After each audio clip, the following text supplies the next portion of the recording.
사랑하는 성도 여러분, 성경 묵상 시간입니다. 오늘은 마태복음 5장에서 7장까지를 읽으며 기도문으로 시편 119편 129절에서 152절을 함께 읽게 됩니다.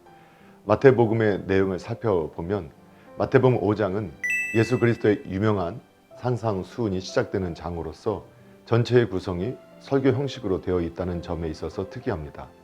특히 이 설교는 복음서에 기록된 예수님의 설교 중 가장 길고 연속된 것으로서 다른 어떤 설교보다도 실제적인 교훈을 많이 다루고 있습니다.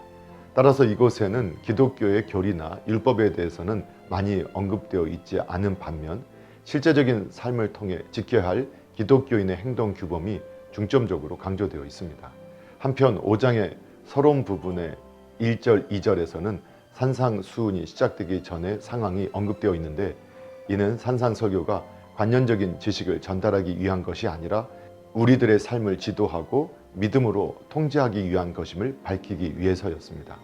그러므로 우리들은 5장을 묵상할 때 그 당시에 산 위에 모인 무리 중에 속해 있다는 자세로 임함으로써 예수께서 가르치신 실천적 교훈을 보다 절실히 깨달을 수 있는 성도들이 되어야 할 것입니다.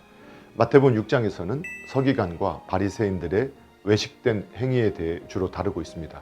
특히 그들의 구제 생활과 기도 생활, 금식 생활에 대해 경고하셨는데, 이러한 생활이 옳지 않음에도 불구하고 당시 대다수의 사람들은 이러한 행실을 따르려고 했었고 권하기까지 했었습니다. 이것은 우리 그리스도인들이 가장 경계해야 할 요소입니다. 왜냐하면 우리 모두가 이런 과오를 쉽게 범할 수 있기 때문입니다.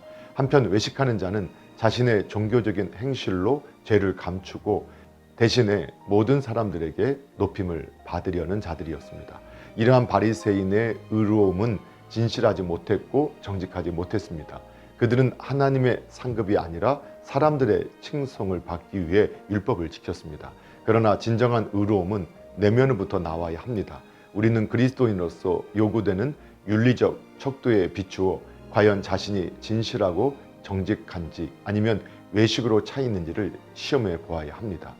마태복음 7장은 예수 그리스도의 산상수훈 중 마지막 부분으로서 성도들이 세상을 살아가면서 지켜야 할 실제적인 생활 원칙에 대해 구체적으로 언급하고 있습니다. 즉 예수 그리스도는 본장을 통해 우리들에게 신앙인으로서 갖춰야 할 바람직한 대인관계 및 하나님과의 관계에 대한 실천적 교훈을 제시하면서 그의 가르침대로 실행할 것을 촉구하셨습니다. 한편 7장에서 말씀에 대한 순종과 실행이 이토록 강조되고 있는 것은 행함이 없는 믿음은 죽은 믿음일 뿐만 아니라 믿음이라고 할 수도 없을 만큼 하나님 앞에서 아무 소용이 없는 것이기 때문이었습니다. 그런데 오늘날의 성도들 중에는 자신의 믿음은 자랑하면서 실제 생활에 있어서는 그 믿음과는 달리 모순된 행동을 일삼는 이율배반적인 사람들이 있음을 보게 됩니다. 그러나 우리들은 이러한 자들을 결코 본받지 말고 오직 말씀에 순종하는 것이 참된 믿음이라는 사실을 깨달아 보다 신실한 성도들이 될 수 있도록 최선을 다해야 할 것입니다. 사랑하는 성도 여러분, 오늘도 말씀을 읽고 듣고 묵상하는 가운데 하나님의 마음과 뜻을 깨닫고 예수님과 동행하며 예수님을 바라보고 예수님을 닮아가는 복된 믿음의 삶이 되기를 예수님의 이름으로 축복합니다. 할렐루야.